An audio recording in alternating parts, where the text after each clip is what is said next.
Hi guys, for those of you who don't know me, my name is Matt Hull and I'm currently studying in seminary so that I can actually be a missionary in the country of Albania.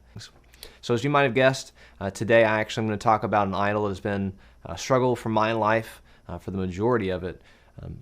Just for today, you're actually going to have to use your imagination a little bit. You're going to have to think about the 90s. So for some of you, you might not have been born in the 90s. But I want you to kind of get in the mindset of what that was like. So I'm going to just talk about a few things that I grew up around. Basketball in the 1995 through 98 time where Michael Jordan was on the three-peat with Scottie Pippen and Dennis Rodman. That was a big part of my life thinking back. Another big part of my life actually was Christmas around that time. That was actually the year that I received the greatest gift on Christmas that I've ever received in my life. For me, that was the Super Nintendo. It came out in 1991. I didn't get it until later because I was born in '89, so I couldn't really play at the age of 2. But what it brought into my life was Mario Kart and Super Mario World. So my dad and I would play that almost every single night. And it really brought me into this different world where I could hit people with turtle shells and set traps with banana peels. So that was just a great experience that my dad and I shared. But as I grew up, I decided there were other games I wanted to play. I kind of got bored with Mario, so I branched out a little bit. So later on in the same decade, the Nintendo 64 came out. And with that came more games and more time that I was able to spend just playing video games with my dad. So it started out as just a great fellowship time that we could share together. But eventually I started playing games by myself and seeing that there was a lot of enjoyment that could come from just spending an indefinite amount of time playing games. So I really found that was a source of joy and just pride building that I could find. So this continued for several years. I enjoyed several different types of video games, several different gaming systems that spanned from my elementary school days until even my time during college. And along with that came the desire to be around people that also enjoyed video games. So I gathered a lot of friends around that would constantly talk about them. Some of the things that I would even schedule were launch dates of games so that I could plan out when they were coming and when I could enjoy those things. It even got so bad that I would skip the next day of school just to enjoy the game for the entire day. So this was definitely an area that it had started out in a very nice fellowship time with my dad and then grew into almost a life-dominating, schedule-dominating, just idol. So some of you may not be able to relate to this as much, the idea of video games, but for you it could be something different. It could be a relationship. It could be a girl or a boy that you constantly talk about, you constantly think about. It could be sports. You could know every stat of every player on your favorite team, and you'd never miss watching a single game.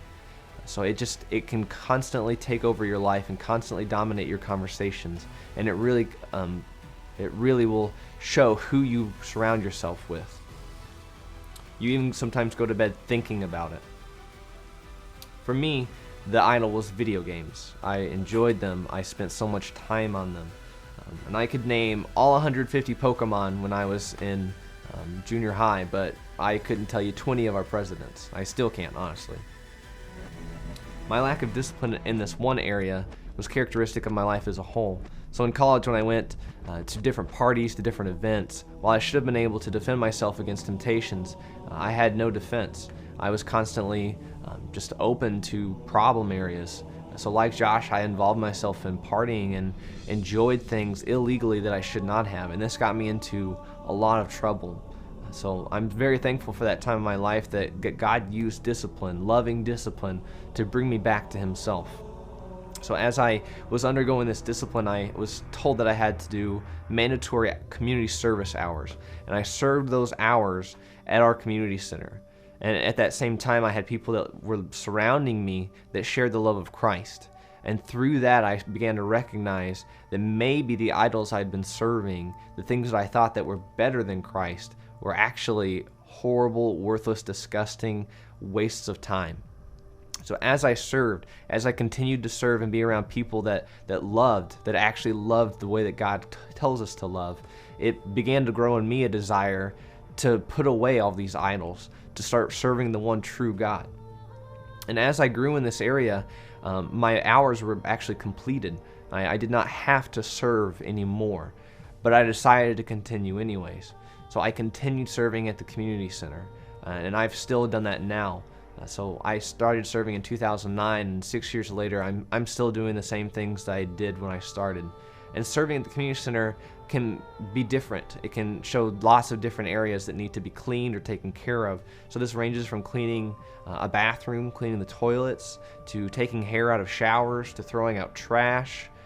It also branched out into my personal life while in college. I decided that I wanted to serve leading Bible studies, standing around on campus at a booth proclaiming the gospel while people mocked you, while they said that what you're telling us is wrong. So it really showed me that serving, that being Christ-like was far better than serving the idol of video games. So I grew in knowing that Jesus is better than anything else. So for you guys, you might be thinking the same things, and you may not even know it. The best way that you can tell, am I serving an idol it's not Christ, is what am I doing during this month or this week? What have I spent the most time talking about? What is the first topic of conversation that I bring up? What are the things that I'm looking forward to? How do I schedule my time? If that's not around serving, Bible studies, class time, being in the Word of God, then you might be serving an idol, and you need to think about that. That's a big deal. It's not just a small conversation. That's something that you really need to work on your heart and ask for accountability and seek people that will be willing to share the love of Christ with you daily. For me, it took getting into a bad situation to realize I'm dedicating my life to something that's not worth it. And for you, you may be doing a lot of good things. You may be serving, you may be on the community trips, you may be going to Lincoln to help out with the kids. But if that's just one area of your life, if that's just a compartmentalized section of what you are really doing on a daily basis, then you might want to think, how can I start serving God and getting rid of these idols? How can I really start to, in my life, show Jesus is better than anything else? For me, it took a life of pursuing wrong things in order to figure out Jesus is better than anything else.